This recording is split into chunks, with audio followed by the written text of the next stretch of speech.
and your friends are formidable folk, indeed. It's good to have you along on the road.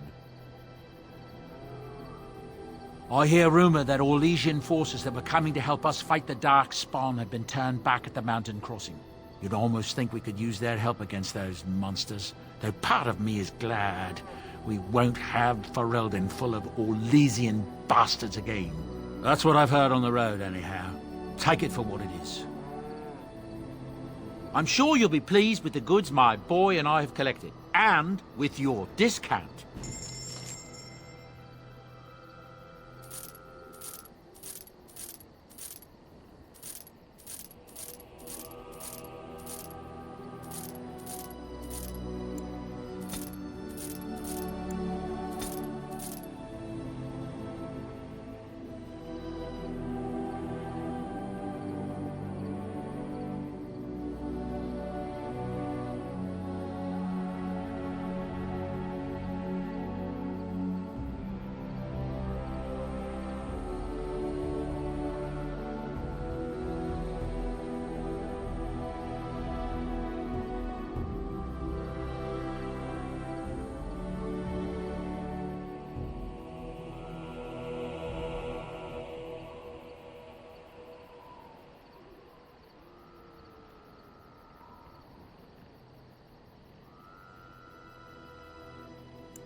I'm to keep this, am I?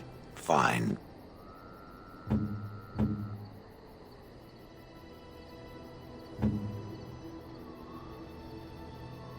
It'll do, sure. You have my thanks.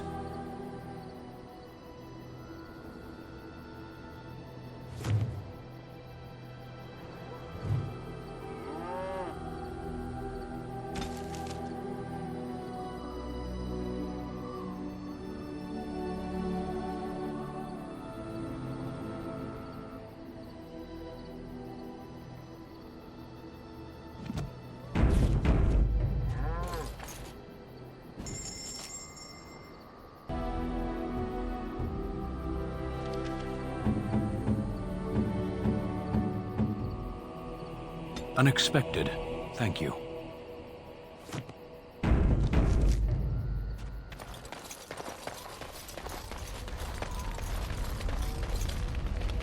"'Tis cold in my tent, all alone."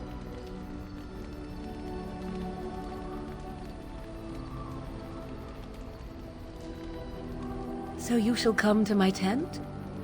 But whatever shall we do in that tiny little space together while we wait for it to warm?"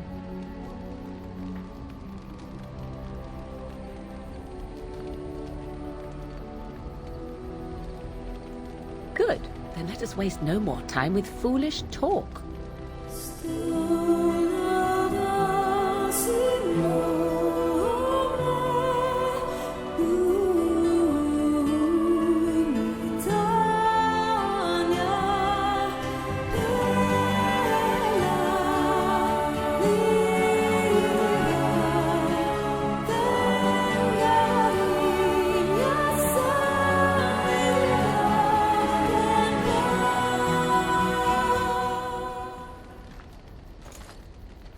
"I see the stories they tell of Grey Warden endurance are not exaggerated."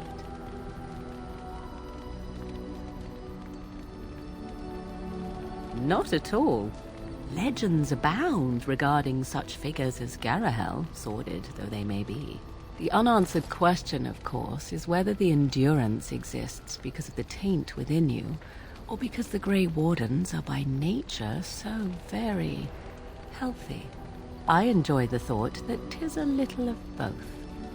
Natural prowess, driven by a darker side. That is entirely up to you. Simply know that I have no designs on your independence. I wish only to do what I desire, and if that coincides with what you desire, then so be it. And should you decide not to continue our misadventure, then so be it. Very simple, is it not?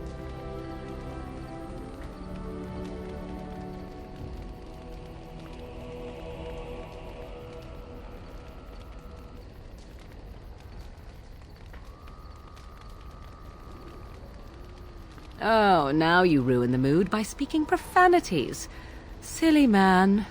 Come then, let us be off before the others begin to stare.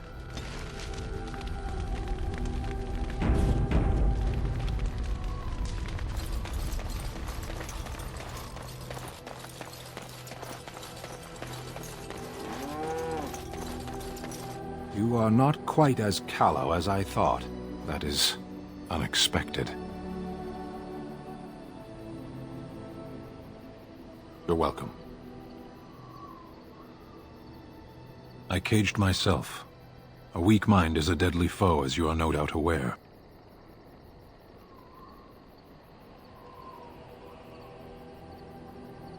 I told you before that I was sent here.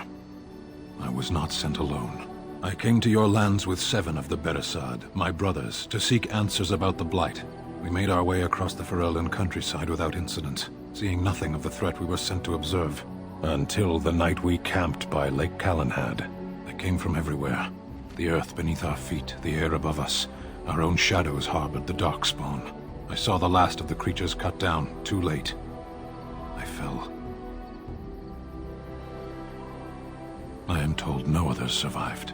I don't know how long I lay on the battlefield among the dead, nor do I know how the farmers found me. I only know that when I woke I was no longer among my brothers, and my sword was gone from my hand. I searched for it, and when that failed I asked my rescuers what had become of it. They said they found me with nothing. I did. I knew they didn't have the blade. They had no reason to lie to me. I panicked. Unthinking, I struck them down.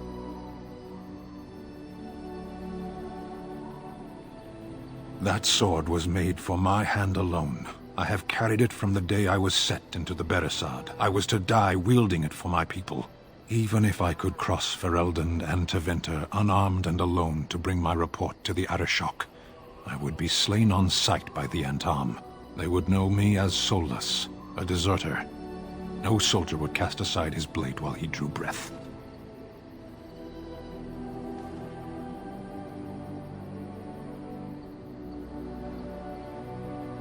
If I knew where to look, it would be in my hand now. Near Lake Calenhad.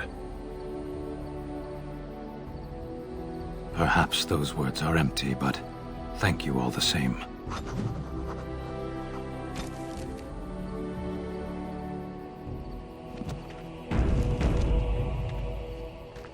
You called. I am hardly surprised. To put it lightly, no one has a place here. Your farmers wish to be merchants. The merchants dream of being nobles, and the nobles become warriors. No one is content to be who they are.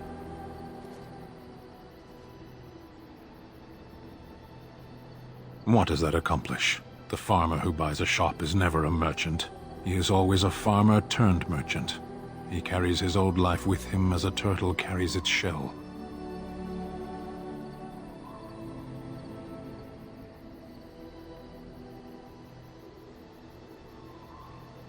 Does it? It's also his weakness. If he stumbles and falls over, it pins him on his back. It is better to armor yourself with no more than what you need. One life, one duty.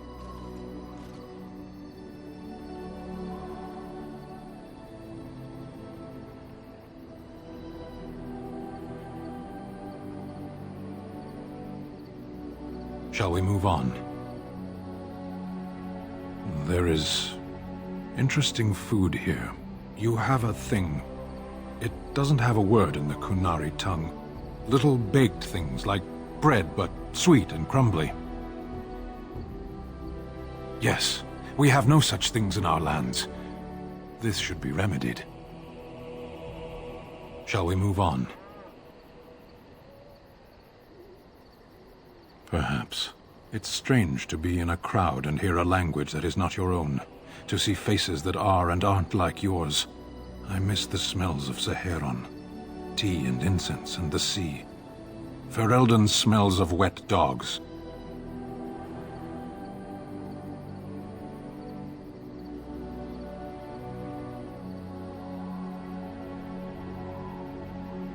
Skunks don't mind the smell of other skunks either. Shall we move on? Speak, then. Then I suggest we move on. As you wish.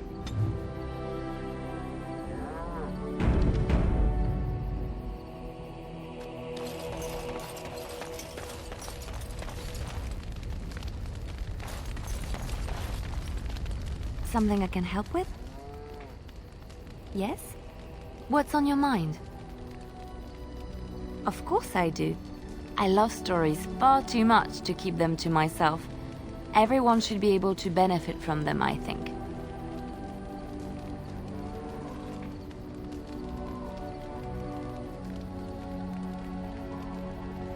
I know one, told to me by my mother a long time ago. It always chilled me to the bone. Maybe you have heard of Flemeth? Ferelden mothers scare their daughters with talk of Flemeth. They say that if you're bad, Flemeth will spirit you away and bind you to her forever. They also say that Flemeth mourns her lost beauty and will steal yours through your looking glass if she catches you. Flemeth's beauty was known throughout the land. She had hair like unto a moonless night, skin as pale as winter's first snow, and eyes as beautiful and perilous as the sea. When she came of age, she came to the attention of the Lord of Highever, Conobar, and he took her for his wife. Conobar soon learned that his young bride had the gift of magic. He kept this a secret, for he feared that she would be taken from him.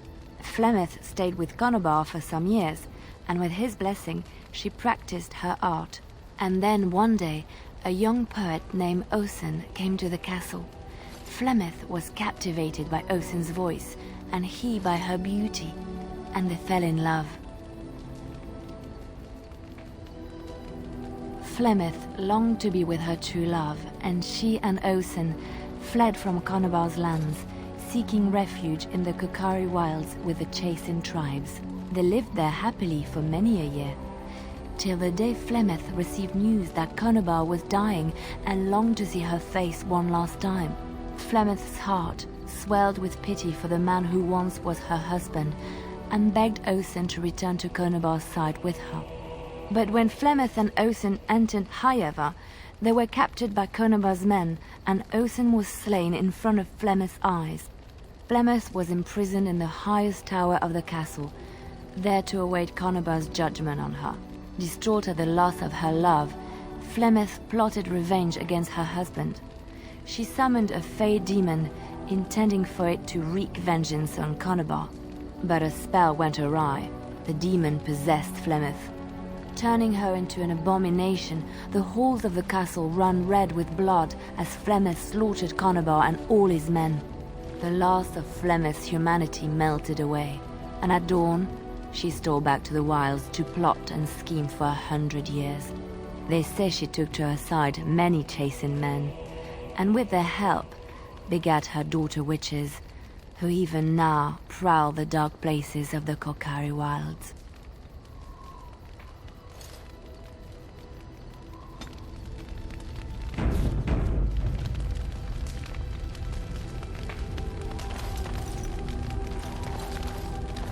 I got a moment, sure. What about? All right. All right then. Hey, Warden, you gotta hear this one. This human walks into a tavern, and there's an elf there.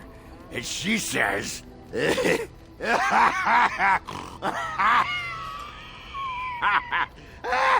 she says...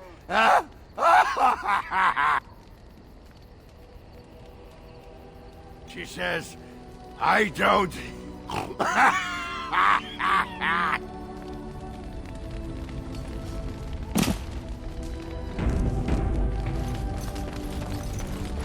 I'm wondering something.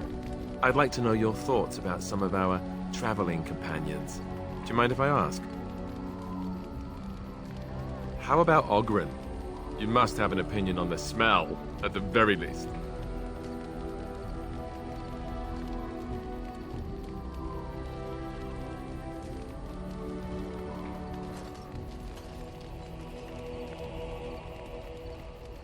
I would too if he could stick to the ribald stories and not so much with the belching and projectile vomiting.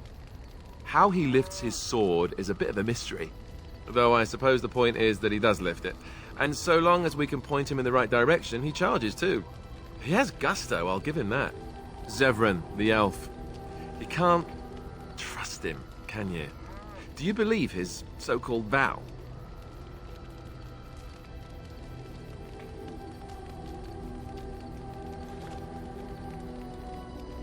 That's a lot to put on a maybe, isn't it? He's an assassin. The crows aren't known for giving up. Maybe he's just biding his time.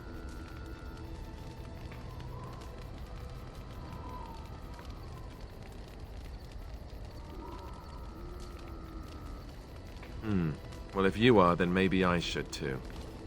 But that doesn't mean I won't keep an eye on him. He's just too shifty.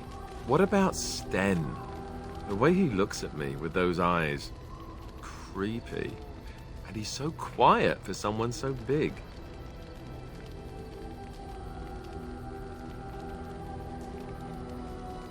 The more I talk to him, the more reasonable he does seem. His philosophy is so strange. But it doesn't sound at all as vile as the Chantry describes it. And yet, he killed all those people. He doesn't even deny it. Doesn't that bother you?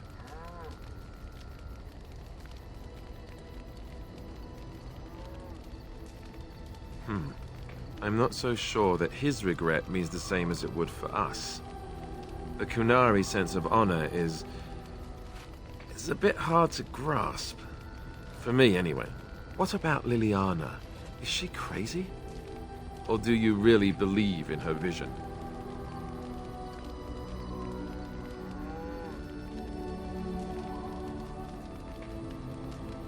That's one way to put it. I don't know what to make of her. If you look at her when she doesn't see you, she just looks so sad. I almost feel guilty taking her away from her life.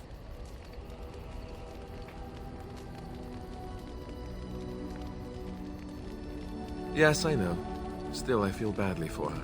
Morrigan, do you trust her? Think about it. Maybe Flemeth sent her with us for some other reason than she said.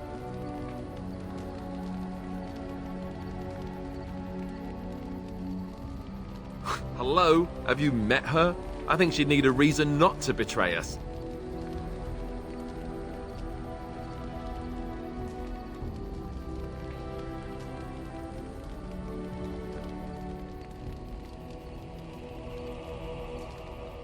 Well, there is that. Just tell me one thing. Is it true what the others say? Do you have a thing going with Morrigan? Tell me it's not true.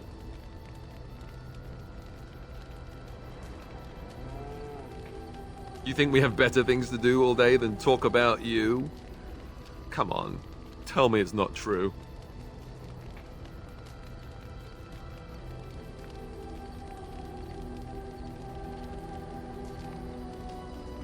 Great.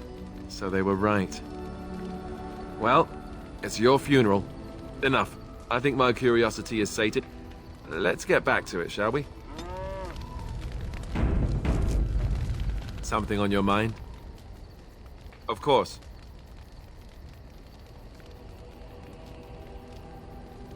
Such as they are. About the Grey Wardens, anyhow. Fair enough. Something on your mind? Of course. Never what? Had a good pair of shoes? But how? This painful and cruel interrogation will haunt me, I tell you, haunt me forever. Or maybe just until lunch. Lunch makes everything better. Oh, look, I have cheese.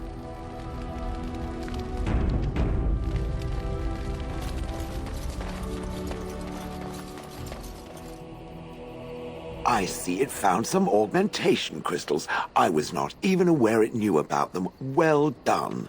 So, what does it think? They don't make me look any wider, do they?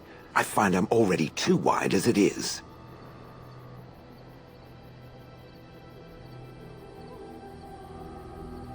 It must be the vertical pattern it put them in. Did it know to do that? It must have. I think it should find some more as soon as possible. I want to glitter from ear to ear, so to speak. I have a question for it, if it will indulge me. My understanding is that it encountered the smith named Caradin, he who was responsible for the creation of the golems, that he had become a golem himself. What I do not know is what became of him. Why did he not return with it? I would have many questions for him.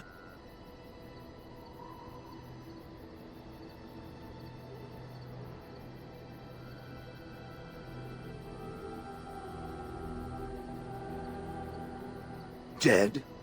But did it kill him? Did he attack it? No. I see in its eyes. It does not tell me because it thinks I would not want to know the truth. Perhaps it is right. May I ask what became of the Anvil of the Void, assuming that it too still existed? Then it was no doubt for the best. With Caradin also goes any chance I might have had of finding answers on my past, I assume. Tell me, did it find out anything from Caradin? Anything at all about how I might have been made? Meaning that I was once a living creature? That seems highly unlikely, and more than a little insulting. Is it certain?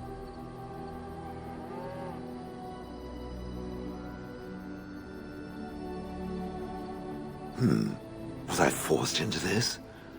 Or simply glad to abandon a frail body? And more importantly, who was I? I simply must know. I cannot help but believe that answers lie elsewhere in the deep roads. We must look. Yes, no, I don't know. If it can search the deep roads, I may remember something. If not, then I will have to wait.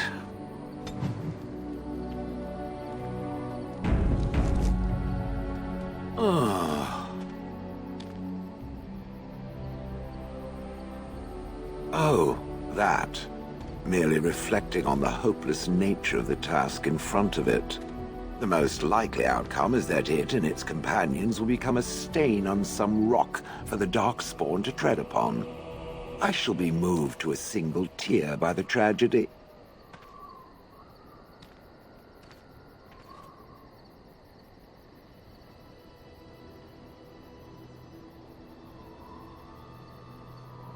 Oh, how adorable. Such hope is sweet to see, if a bit alarming.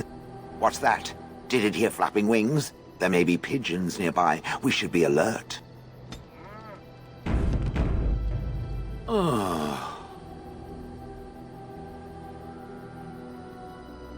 Different? Different than what? Different than a statue? Different than a log? Should I talk in a monotone? Yes, Master, I exist to serve the Master. I shall kill for the Master and only for the Master. Perhaps it expected me to have a booming voice. Recite limericks. I can recite limericks, if it likes.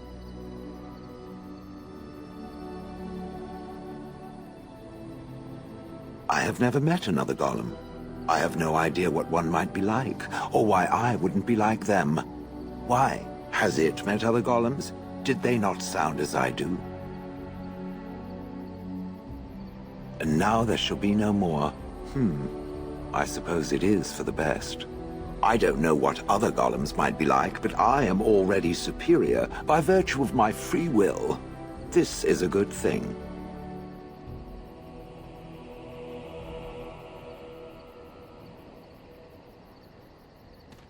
So is being drawn and quartered.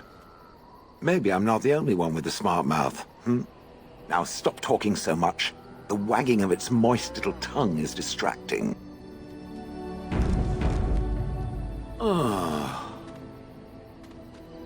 It doesn't have better things to do. I like to think of them as accessories. I suspect that it is an art that was practiced when golems were more, commonplace. My former master collected whatever lore he could find on the subject. He searched far and wide to collect what crystals he could and then added them. It is not an unpleasant sensation.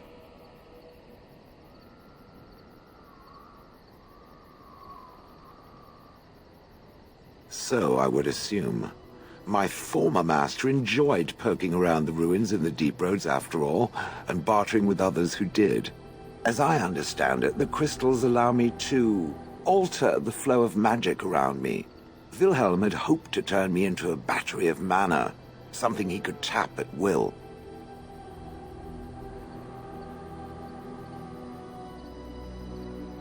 Not really, although now that I think of it, these attempts may be what caused my disruption.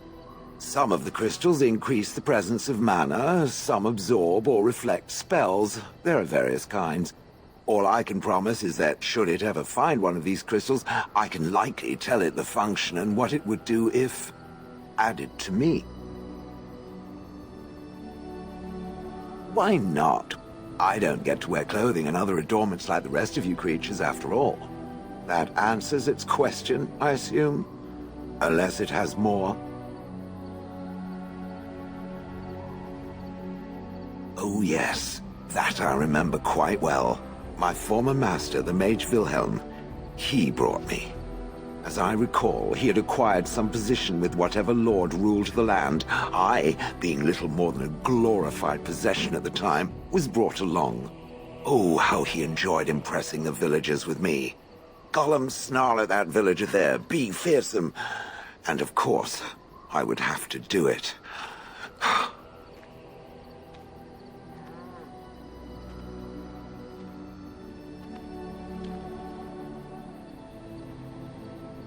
I traveled with the mage. He did a lot of traveling, I remember that. But where we went, it is rather fuzzy.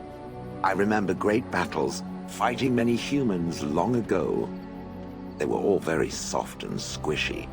And before that, No, there are only images. I was somewhere dark.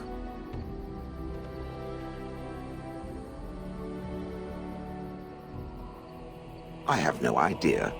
Wilhelm used to brag that the dwarves stopped making golems centuries ago. I do not age as you soft creatures do. Sadly, my memory is no better. Plus, I get bored and stop paying attention.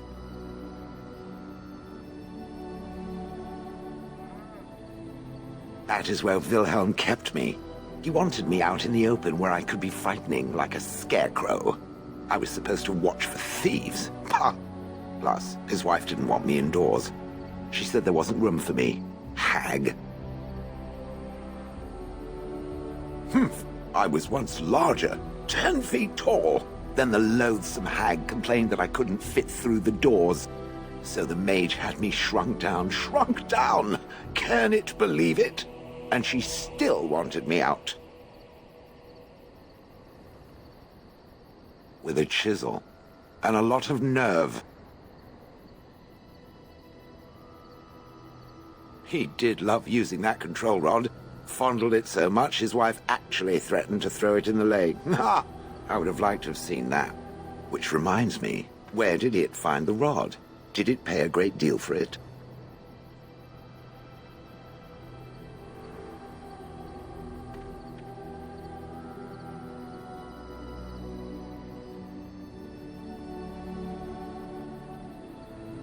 Good. Clearly, I am worth it. I'd have happily stomped them all into paste, and then ripped down their little houses and stomped on them, too. In fact, after 30 years of watching them, I'd do it twice. What I didn't like was being ordered to do it. dangled in front of those frightened morons like some scary thing. Once I was a statue, it took those villagers years before they'd even approach me. The first one to actually work up the nerve to touch me urinated himself. Ugh. Good. I was just about done talking about it. It does like to have a good chat now and again, doesn't it?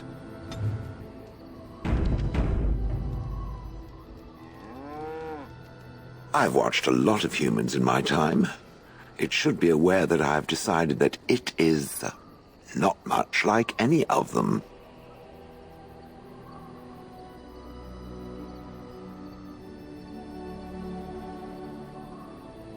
Surely it must come from some superior lineage, yes? Some breed of flesh creature that has decided to elevate its genetic stock above its natural shortcomings?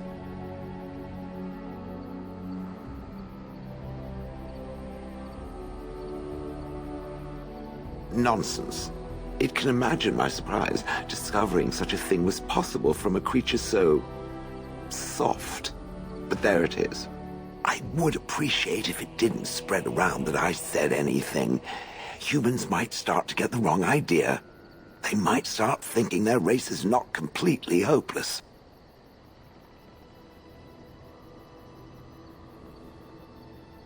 It is quite welcome. Now, let us crush something into a fine paste before it starts to think I've gone all soft. Perish the thought. It speaks. It doesn't have better things to do.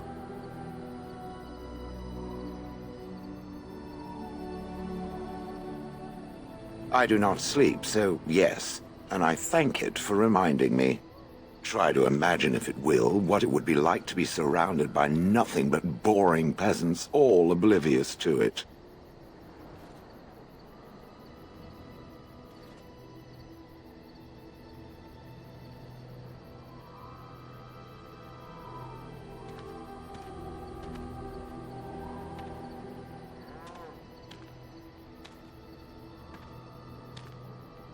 And then there were the birds.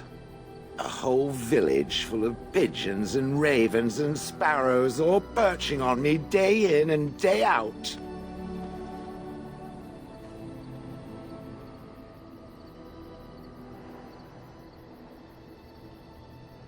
Vermin. How would it like to be paralyzed, with squeaking rats crawling all over it, and defecating? Those foolish villagers would spread birdseed near me, drawing the birds, because they thought having birds perch on me was quaint. Quaint!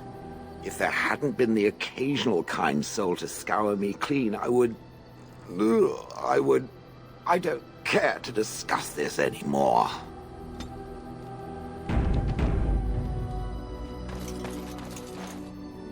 Are you sure I can't interest you in this hat? A pair of earrings, perhaps? A cheese knife? I'm sure you'll be pleased with the goods my boy and I have collected, and with your discount.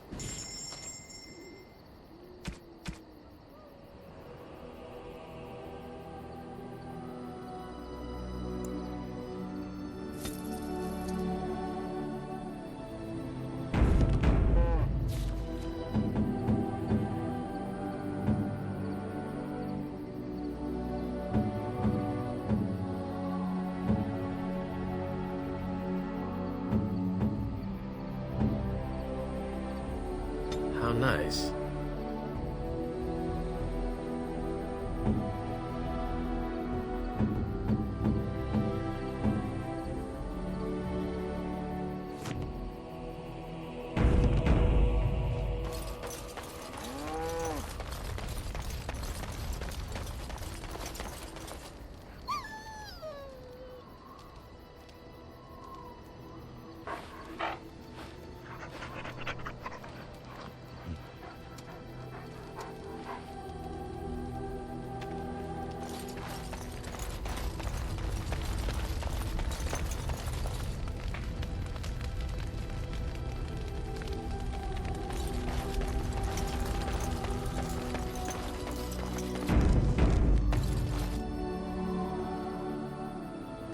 Enchantment?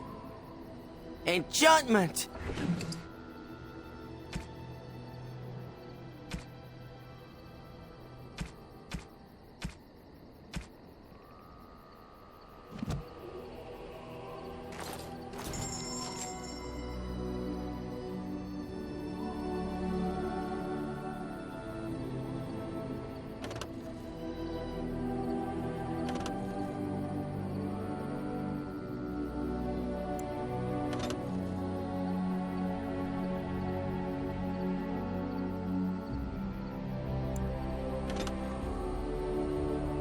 Enchantment? Enchantment!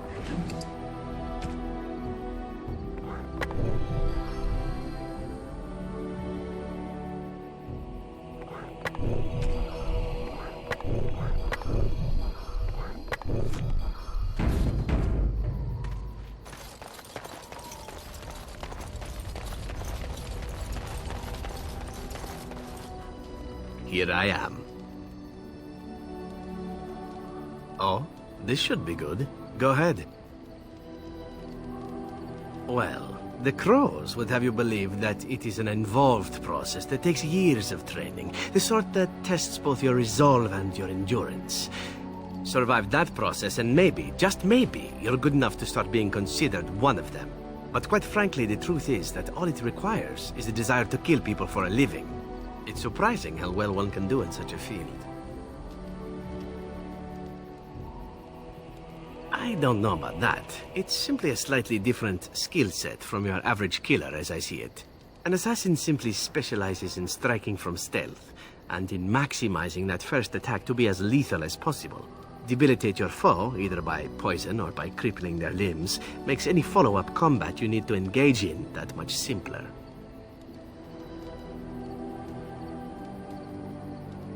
See? Getting paid for the act is beside the point. An assassin is more a tactical choice than a lifestyle. Of course, the crows like to pretend that their abilities are trade secrets, shrouded in shadows and wrapped in a blanket of mystery. So let's just keep this between you and me, shall we? Here I am. Oh, I certainly could, but I won't. I swore to the crows that the things they taught me were to remain a secret. And while, yes, they are already angry at me, I'd rather not push things, you see. If you are truly insistent, well, let me think about it. The crows are already angry at me, yes? Who knows? Here I am. Oh, this should be good. Go ahead. Well now, I imagine that's a very fair question. Being an assassin, after all, is a living, at least as far as such things go. I was simply never given the opportunity to choose another way. So, if that choice presents itself, why should I not seize upon it? To be truthful, I didn't even know the crows existed when I joined them.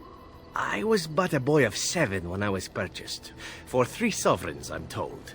Which is a good price, considering I was all ribs and bone and didn't know the pommel of a dagger from the pointy end. The crows buy all their assassins that way. Buy them young, raise them to know nothing else but murder. And if you do poorly in your training, you die. Of course. You compete against your fellow assassins, and those who survive are rightfully proud of it. In Antiva, being a crow gets you respect. It gets you wealth. Gets you women. And men. Or whatever it is you might fancy. But that does not mean doing what is expected of you always. And it means being expendable. It's a cage, if a gilded cage. Pretty, but confining.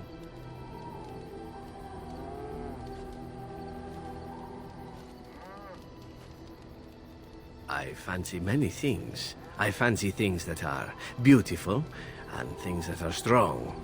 I fancy things that are dangerous and exciting.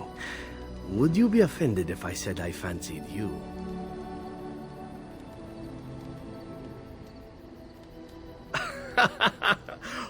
Oh, you're speaking seriously, aren't you? I do forget that this is not Antiva City. We are a little more open-minded about such things where I hail from. Is this something that I should beg pardon for?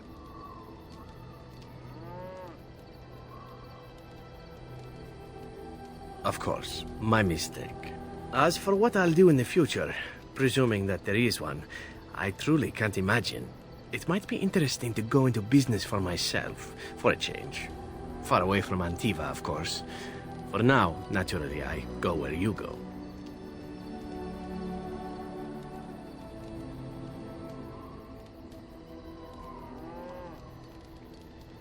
Everything changes, my friend. Come now, enough chit-chat. Talking about the crows summons them, you know. Any Antivan fishwife could tell you so. Here I am. Oh, this should be good. Go ahead. And why not? There are many things to enjoy about being a crow in Antiva. You are respected, you are feared. The authorities go out of their way to overlook your trespasses. Even the rewards are nothing to turn your nose up at. As for the killing part, well, some people simply need assassinating. Or do you disagree? Now there's an interesting word, innocent. How many men do you know who can claim to be truly innocent? But if you're talking generalities, such as children and relatives and bystanders and such, never on purpose. But it happens. It's unfortunate, but death comes to us all. If not me, then some wasting disease, or a fall down the stairs, or at the hands of a darkspawn. It's all relative in the end.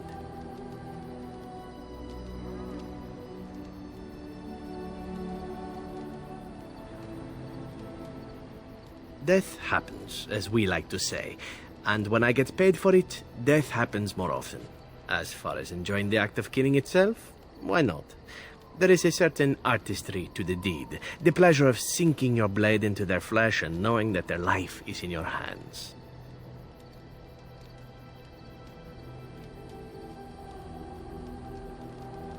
There are many things I did not enjoy about being a crow, of course.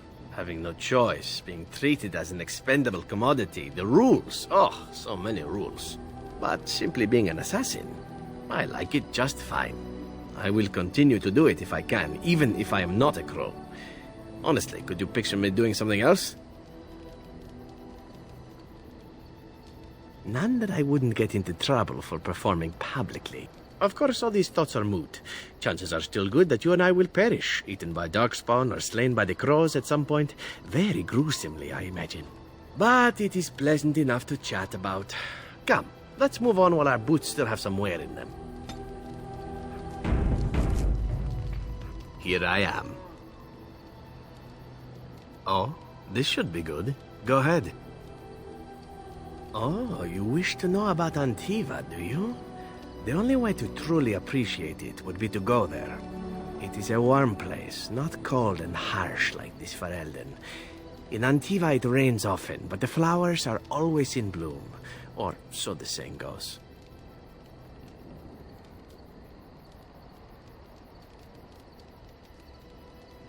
It's not really a matter of wanting to go back. I cannot go. At least not yet. I hail from the glorious Antiva City, home to the Royal Palace. It is a glittering gem amidst the sand, my Antiva City. Do you come from someplace comparable? Oh, I have never seen that place. I am sure it has its charms, and its dogs. You know what is most odd? We speak of my homeland, and for all its wine and its dark-haired beauties and the lilo flutes of the minstrels, I miss the leather the most.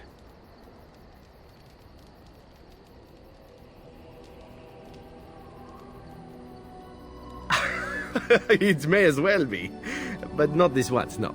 I mean the smell. For years, I lived in a tiny apartment near Antiva City's leather-making district, in a building where the crows stored their youngest recruits, packed in like crates. I grew accustomed to the stench, even though the humans complained of it constantly.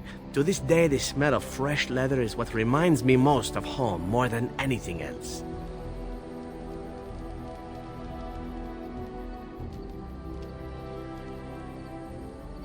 Oh, not so long, I know. It is my first time away from Antiva, however, and the thought of never returning makes me think of it constantly. Before I left, I was tempted to spend what little coin I possessed on leather boots I spotted in a store window. Finest Antivan leather. Perfect craftsmanship. But I was a fool to leave them. I thought, Zevran, you can buy them when you return as a reward for a job well done. More the fool I, no?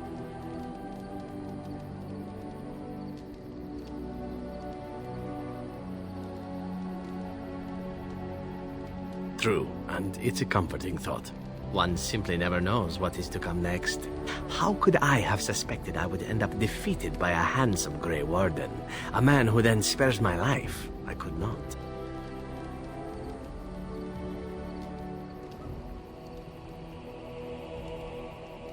Quite right you are. I see the Grey Wardens do not recruit fools. Now, if it is all the same to you, I would prefer not to speak more of Antiva.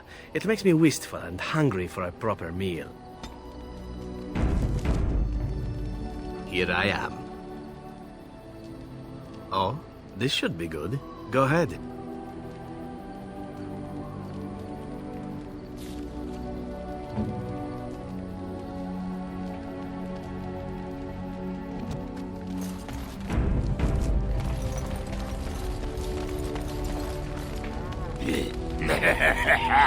Ass chaps.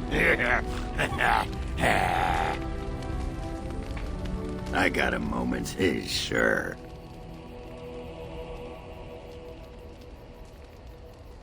What about? All right. All right then. You there. You. I've been watching you. Where can I get some sauce for that rump roast?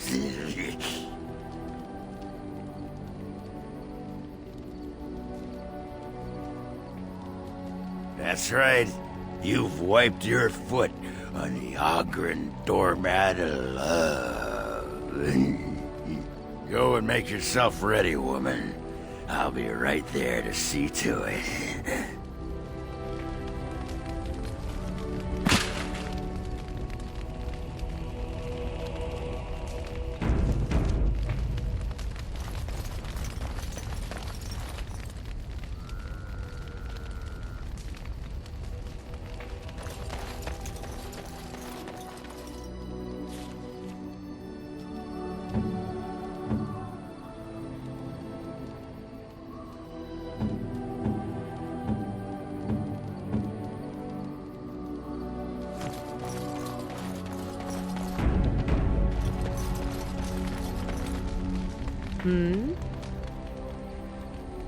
So, full of questions, are you?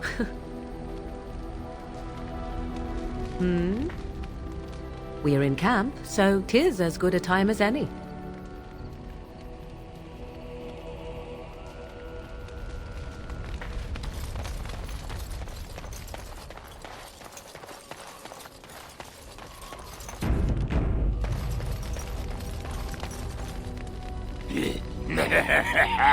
Ass chaps. I got a moment, sure.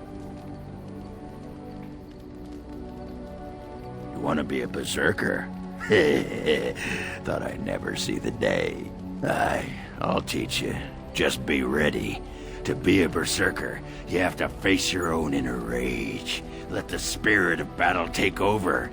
And all that dust. There's a whole pile of philosophical rot that goes behind it. But the bedrock is this. Get real mad and kill things.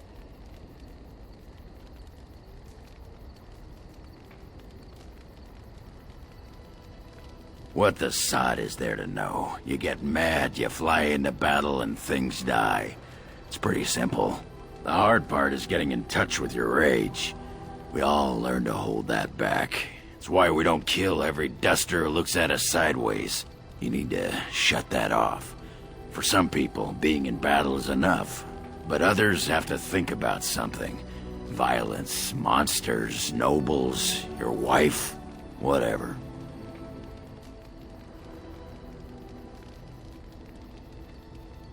Well, for most berserkers it does. Several years ago, I worked with a berserker on one expedition who just couldn't work himself up. We had to kick him in the stones before he could get going. Why not? When you fight, you get mad. By the stone, it's a sodding tactic to enrage your enemy so he makes a mistake, right? Berserkers grab that anger and drink it like it's yesterday's ale. Then we turn it against our foes and watch the limbs fly. Well, for most berserkers it does. Several years ago, I worked with a berserker on one expedition who just couldn't work himself up. We had to kick him in the stones before he could get going. I can teach you what gets my hackles in a twist, but no one can tell you what'll set off that killing rage in you. Finding that is the key to berserking. Once you got that, I tell you, the ladies love it when you're all mysteriously angry for no reason. Trust me. You're a quick study, Warden. You must have been seriously steamed up about something for a long time.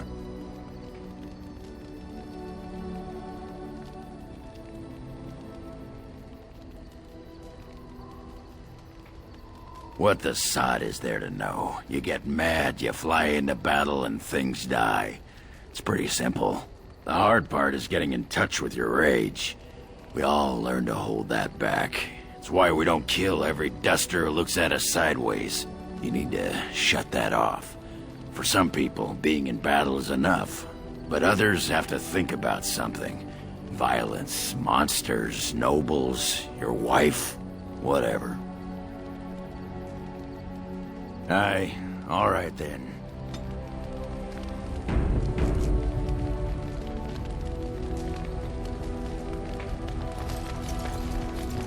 Something on your mind? Of course. Sure, I could. I could even teach you, I suppose. Anyone who's been trained as a warrior. I guess if I'm going to give up Chantry secrets, I may as well go all the way. Send whoever you want trained to me in camp, and I'll see what I can do.